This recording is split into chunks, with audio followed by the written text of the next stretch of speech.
नमस्कार दोस्तों, स्वागत है आपका YouTube चैनल आत्मज्ञान में। दोस्तों, आज का विषय बीच में नहीं छोड़ना है, समय निकाल के पूरा सुनना है और पूरी गहनता से समझना है। हमारा ये जीवन बड़ा अनमोल है। संत महापुरुषों ने जीव को समझाने के लिए किसी प्रकार की कमी नहीं रखी, फिर भी ये साधक अपने सूक्ष्म अहंकार की वजह से स्थित नहीं हो पाता। बहुत ज्यादा कोशिश की है और ऐसे ऐसे संत इस धरती पर बार बार प्रकट होते हैं। वो जीव को समझाने में किसी प्रकार की कमी नहीं रखते, फिर भी ये जीव भटक जाता है। और अगर दूसरी तरफ देखें तो इस जीव के साथ में छल भी पूरी ताकत के साथ में होता है। कई बार जो अच्छे संस्कारी साधक होते हैं वो छल का शिकार होने की वजह से भी हताश हो जाते हैं, परंतु ये तो हमारे जीवन का समाधान नहीं। हम पूर्ण रूप से इसी जन्म में उस मार्ग को प्राप्त करना चाहते हैं और इन छोटी मोटी समस्याओं को लेकर हम अपने ही साथ में घात कर बैठते हैं। ये मायावी नगरी है, यहाँ अनंत प्रकार की क्रियाओं का आविर्भाव और तिरुभाव होना कोई बड़ी बात नहीं है। सच्चा साधक वही होता है जिसने उस परमपिता परमेश्वर को पूरे समर्पण भाव से जब समर्पण कर दिया है। तो जिसको आपने समर्पण किया है, ये चिंता उनकी है, ये चिंता हमारी नहीं है। दोस्तों, मेरी पूरी कोशिश है आपको नींद से जगाने की, और उसके बाद में भी अगर आप सोना चाहते हो फिर वही होगा जो जन्म जन्मांतर से आपके साथ में होता आया है। मैंने कई बार वीडियो के माध्यम से समझाने का खूब प्रयत्न किया है, कोशिश की है कि वही शास्त्रीय मतभेद में मत उलझो। कबीरा खड़ा बाजार में सबकी मांगे खेर, ना कहू से दोस्ती ना कहू से बेर। दोस्तों, गीता के अध्याय नंबर 9 के श्लोक नंबर 30 और 31 में हमें स्पष्ट तौर से संकेत मिलता है कि चाहे कितना ही बड़ा दुराचारी क्यों ना हो, इस संसार में सबसे बड़ा दुराचारी साधक भी अगर मेरी शरण होके उस परम तत्व को प्राप्त करना चाहता है, वह शीघ्र ही धर्मात्मा हो जाता है। उसे साधु मानना चाहिए। तो फिर आप कमजोर कैसे? हे अर्जुन, तू ये निश्चय पूर्वक जान, ये बिल्कुल सत्य जान कि मेरा भक्त कभी नष्ट नहीं होता और उसका पाप ताप में मैं कभी पतन नहीं होने देता। अगर हम कबीर साहब जी के जीवन के लेख को पढ़ें तो कबीर साहब की कथाओं में भी सदना कसाई और एक वेश्या की कथा हमारे सामने आती है। एक ऐसा कसाई जो रोज 100 बकरे काटता हो, एक ऐसी वेश्या जो पूरी तरह से भोगों में लिप्त थी। जब उनका भला हो सकता है, ऐसे में हम सभी को लेकर शंका करें, ये कहाँ तक उचित है? आज का वीडियो आपको पूरी तरह से जगाने वाला है। जो 52 अक्षरों को लेकर आप में जो संशय है और जो आपने उसे सच मान रखा है, अगर आप वास्तव में परमात्मा के जिज्ञासु हंस आत्मा हैं तो आप जरूर जागोगे। गीता में भगवान ने बोला है कि मेरे 4 प्रकार के साधक होते हैं, मेरे 4 प्रकार के भक्त होते हैं। उनमें से सबसे जो श्रेष्ठ है उसे ज्ञानी को बताया है, वो मुझे अति प्रिय है। आपको आज का वीडियो बिल्कुल एकांत में सुनना है। जब भी आपको समय मिले तब आपको सुनना है, आधा बिल्कुल नहीं देखना है, इधर उधर करके बिल्कुल नहीं देखना है। तो बिना देर किए चलते हैं आज के विषय की ओर। 5 के 26 में बताया है कि जो पुरुष अंतरात्मा में ही सुख वाला है, अंतरात्मा में ही आराम वाला है तथा जो आत्मा में ही प्रकाश वाला है, वह परब्रह्म परमात्मा के साथ ऐक्य भाव को प्राप्त योगी ब्रह्म निर्माण को प्राप्त होता है। जिनके पाप नष्ट हो गए हैं, ज्ञान के द्वारा जिनका संशय निवृत्त हो गया है, जो समस्त भूत प्राणियों के हित में ही निरत है तथा जो भगवान में ही संयत चित्त हैं, ऐसे ब्रह्मवेता पुरुष ब्रह्म निर्माण को प्राप्त होते हैं। काम क्रोध से रहित जीते हुए चित्त वाले परब्रह्म परमात्मा को जानने वाले ज्ञानी पुरुष के लिए सब और ब्रह्म निर्माण ही प्राप्त है। इस विषय को लेकर सदगुरु कबीर साहब ने फरमाया है कि कामी क्रोधी लोभी लालची इनसे भक्ति ना होई, भक्ति करे कोई सूरमा जात वरुण कुल खोई। फिर कबीर साहब ने फरमाया है कि कबीर कबीर क्या करे, खोज अपना शरीर और 10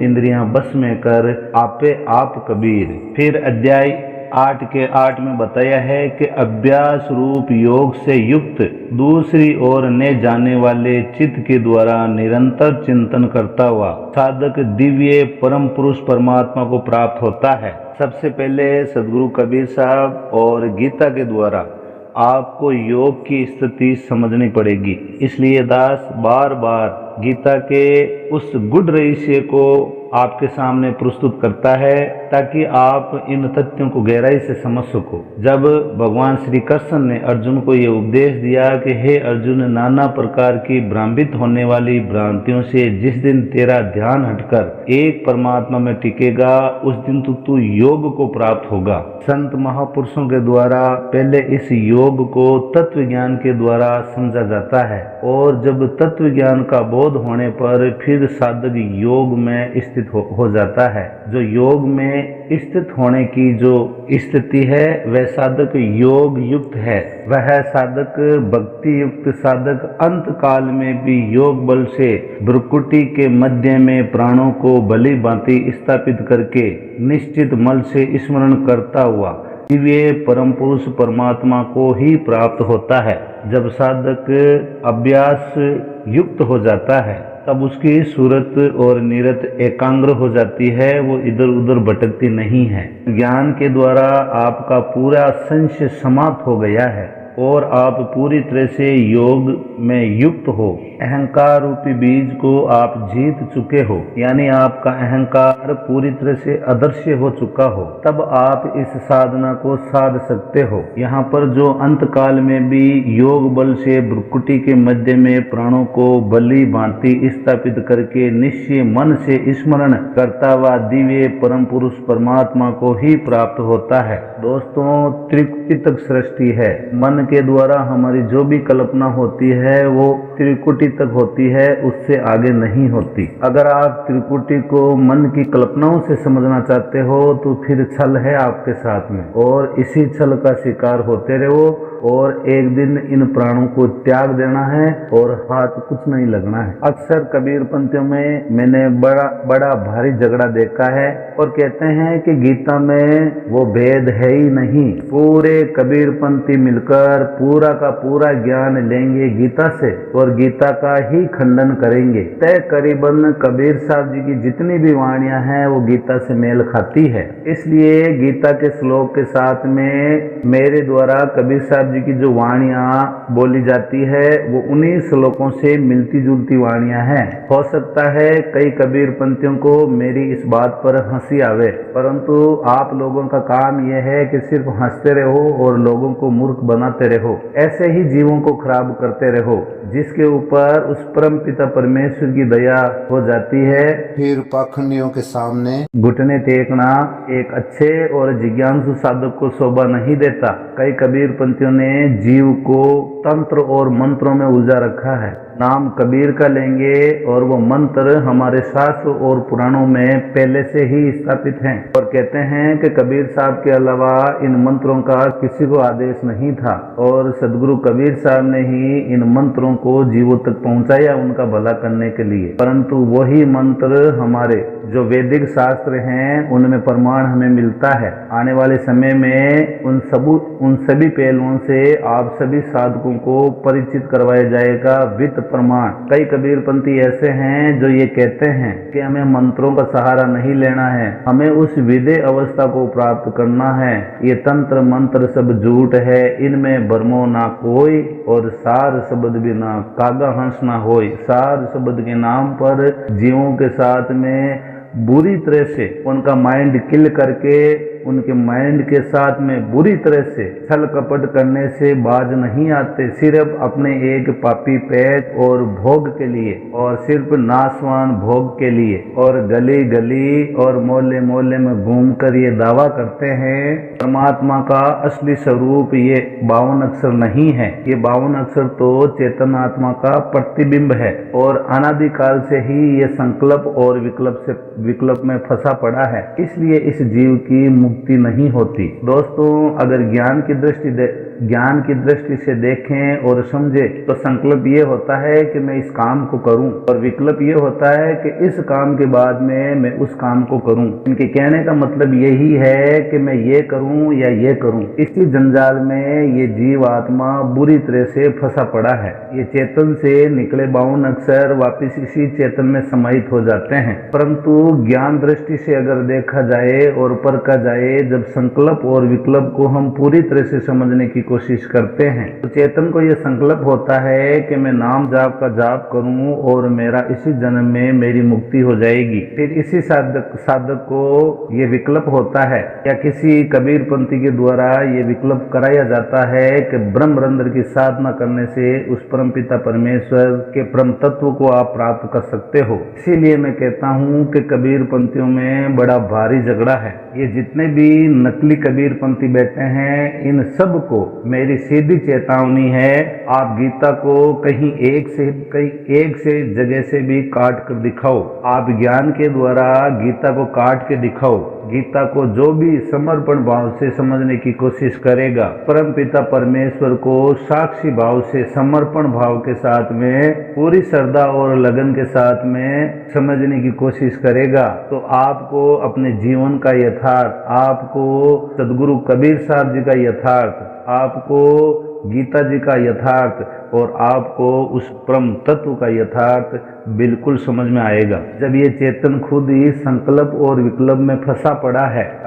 अगर कबीर पंथ के हिसाब से देखें कि जितने ही मंत्र हैं ये सब संकल्प है और इस संकल्प के बाद में जो विकल्प इस चेतन ने चुना है तो ये क्या चेतन की आड़ में मन का खेल नहीं है? अगर आप संकल्प के बाद में किसी विकल्प में लगे हो तो आप विचार करो कि आपको संकल्प कराने वाला कौन है और ये विकल्प कराने वाला कौन है। आपको पूरी बात समझ में आएगी। अब आप देखें अध्याय 6 के श्लोक नंबर 45, अनेक जन्मों से अंतकरण की शुद्धि रूप सिद्धि को प्राप्त और अत्यंत प्रयत्न पूर्वक अभ्यास करने वाला योगी समस्त पापों से परिशुद्ध होकर परम गति को प्राप्त होता है। अगर ज्ञान की दृष्टि से देखा जाए तो परम गति और श्रेष्ठ गति में कोई फर्क है? परम गति से ऊपर भी कोई गति है? जब 18 के 66 में भगवान ने ये अर्जुन को उपदेश देते हुए बोला है कि हे अर्जुन, अभी सभी धर्मों को त्याग और मेरी शरण में आ, मैं तुझे संपूर्ण पापों से मुक्त कर दूंगा।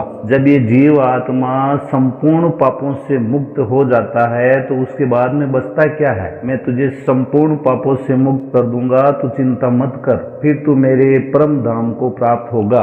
तो दोस्तों आज का विषय यही समाप्त होता है। मैं कुछ विशेष आपको इसमें बताने वाला था जो मैं आपको आज नहीं बता पाया क्योंकि ये जो ऑडियो वीडियो है ये ज़्यादा लंबा होने की वजह से मैं आज के शब्दों को यहीं विराम देता हूँ। दोस्तों आध्यात्मिक जागृति 2024 जब मेरा फर्स्ट ऑडियो आया था और मैंने आपसे हाथ जोड़कर ये आपसे निवेदन किया था कि मैं आपको पूरी तरह से उस तत्व ज्ञान से आपको परिचित करवाऊंगा और मैं ये साबित कर दूंगा कि भगवान कृष्ण गीता जी का जो ज्ञान है और कबीर साहब जी का ज्ञान है ये एक ही ज्ञान है। इस ज्ञान में कोई फर्क नहीं है और कृष्ण कबीर भी एक है, इनमें भी कोई फर्क नहीं है। और परमात्मा के नाम अनेक हो सकते हैं परंतु उनका मार्ग सिर्फ एक ही है। जैसे हम अलग अलग स्कूल में पढ़ने के बावजूद भी शिक्षा का सार एक ही है, चाहे आप कबीर पंथ में हो चाहे आप वैदिक धर्म में हो, तो तत्व ज्ञान एक है, उस परमात्मा का मार्ग एक है। जब आप शिक्षा के सार तत्व को प्राप्त कर लेते हो, जब आप शिक्षा के वास्तविक बोध को प्राप्त हो जाते हो, फिर आपके जीवन में अक्षर का कोई महत्व नहीं होता क्योंकि आपने शिक्षा के वास्तविक बोध को प्राप्त किया है। परंतु उन अक्षरों का कुछ भी महत्व नहीं होने के उपरांत भी आप उन अक्षरों का प्रयोग करते हो, आप उस अक्षर का उपयोग करते हो। मुझे मालूम है कि अभी आप पर विशेष फर्क नहीं पड़ने वाला है और मुझे ये भी मालूम है कि कृष्ण कबीर शरीर नहीं है, कक्का नाम कबीर है, बब्बा ब्रह्म शरीर, रारा सब में रम रहा ताका नाम कबीर। गीता में भी भगवान ने ये बोला है कि हे अर्जुन, मुझ अजन्मा अविनाशी को साधारण मनुष्य की भांति जो बार बार जन्म लेने वाला और मरने वाला मानता है, मैं उसे बार बार नीचे की योनियों में भेजता हूँ। अगर आप इस वीडियो को पहली बार देख रहे हो तो इस चैनल को सब्सक्राइबर करें और आप इसे ज़्यादा से ज़्यादा शेयर करें और वीडियो को लाइक करें क्योंकि आप लाइक करना भूल जाते हो। अगर आपकी कोई भी किसी भी प्रकार की शंका है तो कमेंट बॉक्स आपके लिए हमेशा खुला है। अपनी जिज्ञासा व्यक्त करने के लिए आप स्वतंत्र रूप से आज़ाद हैं। आप सभी को मेरा साधुवाद, आपके भीतर बैठे परमात्मा को मेरा दंडवत प्रणाम और आप सबको मेरा राम राम।